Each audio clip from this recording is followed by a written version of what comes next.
后来有乡亲啊，拢讲这个身材山抽，看起来较水、较袂老款。但是50岁以上的女性，敢真正是愈瘦愈好咧？阳明大学甲台北营总甲国家卫生研究所上新的研究，其实这个年纪愈大，瘦是无一定较好哦。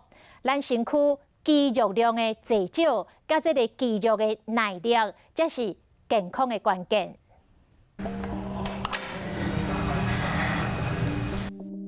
真侪人拢希望会当较瘦的，但是50岁以上，免个干那想要较瘦，肌耐力才是维持健康的关键。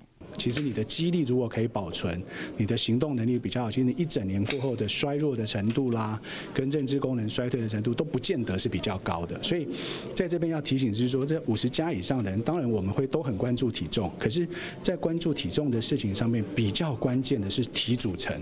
要安怎提升肌耐力？来看你的运动量有够无？阳明大学台北营总国家卫生研究所用3天的时间提出个人高龄健康风险评估，发现50岁以上中高龄分做3类型：8型的人平日行1万步以上，假日是3000步以上；鸟型的是平日甲假日拢伫3000到1万步之间。